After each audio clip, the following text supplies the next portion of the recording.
एक प्लास्टिक की बोतल जिसे हम सिर्फ कुछ मिनटों तक इस्तेमाल करते हैं, वो धरती पर सैकड़ों साल तक रहती है। हर दिन भारत में 26,000 टन प्लास्टिक फेंका जाता है। इतना प्लास्टिक कि अगर इसे सीधा बिछा दिया जाए तो धरती को कई बार लपेट सके। क्या शहर के सबसे अच्छे लोग अक्सर सबसे कम पहचाने जाते हैं, लेकिन सब कुछ शुरू होता है उन हाथों से जो बिना रुके शहर को साफ रखते हैं। ये लोग सिर्फ कचरा नहीं उठाते, ये एक नए जीवन की पहली सीढ़ी रखते हैं। जो लोग कचरा सड़कों पर बिना सोचे समझे फेंक दिया करते हैं, एवं किसी नाली में पड़े कचरे को साफ करना इतना आसान भी नहीं। इसी काम को नगर निगम के कर्मचारी करते हैं। मगर सवाल यह है, कचरा जाता कहाँ है? उसे जहाँ जाना था उस कचरे के शिखर पर, मगर कौन सा? क्या हिमालय? नहीं, कहें तो इसके अनेक नाम हैं, जैसे इंडिया का टॉलेस्ट डंपिंग ग्राउंड, दिल्ली का बिगेस्ट डंपिंग ग्राउंड, और इसकी ऊंचाई कुछ कम नहीं बस 213 फीट है। और इसकी लंबाई की बात करें तो पूरा एक एयरपोर्ट टर्मिनल आ सकता है। मगर इस कचरे का सफर यहीं तक नहीं था, इसे कहीं और भी जाना था, अपने असल जीवन का अधिकार मांगने।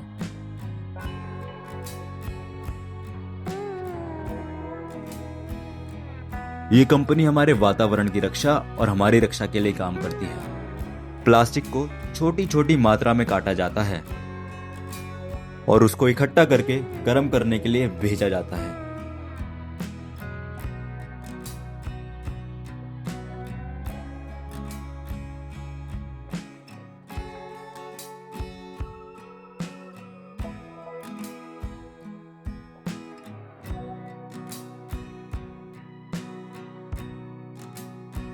गर्म होने के बाद प्लास्टिक जब एक पिलाई का आकार ले लेता है तो उसको काटा जाता है, जिससे उसकी खुद की पहचान मिल सके।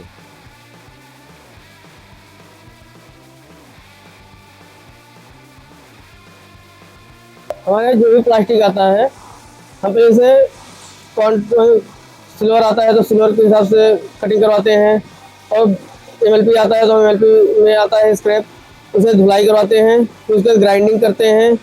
ग्राइंडिंग करवा के हम उसे माल ले आते हैं। उसके बाद फिर वो प्लेटों पे जिस साइज में बनाना होता है 8 mm, 12 mm, 16 mm, 18 mm, 24 mm, 32 mm, जो भी साइज बनाना होता है उस तरीके की प्लेटें चढ़ाते हैं उस साइज की। उसमें फिर वेट डालते हैं प्लेट पे।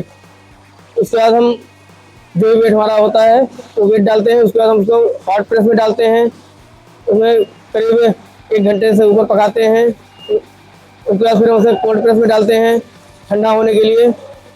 फिर ठंडा करने के बाद हम उसे कटिंग करवाते हैं। तो ये हमारा फाइनल प्रोसेस होता है। कटिंग होने के बाद उसे हम सैंपल में लगाते हैं। काटने के बाद उसको कभी टेबल, कभी चेयर और भी अलग अलग पहचान दिए जाते हैं। इसका जीवन किसी बच्चे के प्रति समर्पित होता है तो किसी चिड़िया के घोंसले के रूप में।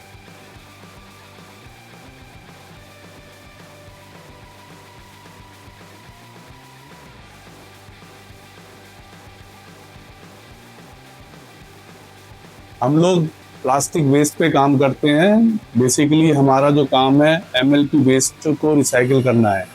एमएलपी वेस्ट जैसे मल्टी लेयर प्लास्टिक, जो हम लोग बिस्कुट, चिप्स, कुरकुरे या नमकीन के रैपर्स होते हैं उनको कलेक्ट करते हैं, जो कि हमारे एनवायरनमेंट में यूं ही पड़े रहते थे, जिससे हमारे को पोल्यूशन बहुत होता था। उसके बाद हमने उसको एक अपने यहाँ फैसिलिटी किया कि उसको हम रिसाइकिल करके उसके कुछ प्रोडक्ट बना सकें। उसको हम इस तरीके के शीट में कन्वर्ट करते हैं, बोर्ड में। हम इसको बोर्ड में कन्वर्ट करने के बाद हम इसमें डिफरेंट तरीके के इस तरीके के प्रोडक्ट्स भी बना सकते हैं, और हम बनाते हैं। हमने कई सारे स्कूलों में अपने बेंचेस दिए हैं किसी शीट को कन्वर्ट करके, और तरह तरह के प्रोडक्ट बना के हम समाज में एक पेड़ों के बचाव का भी काम कर रहे हैं, जिससे कि लकड़ी को काट के इस तरीके की प्लास्टिक को यूज करा जाए। तो एनवायरनमेंट के लिए बहुत ही बेनिफिशियल एक कदम है। अगर हम चाहें तो हर प्लास्टिक का टुकड़ा कचरा नहीं, संसाधन बना सकते हैं। सवाल बस इतना है, हम इसे फेंकना चाहते हैं या बचाना, चुनाव आपको खुद करना है।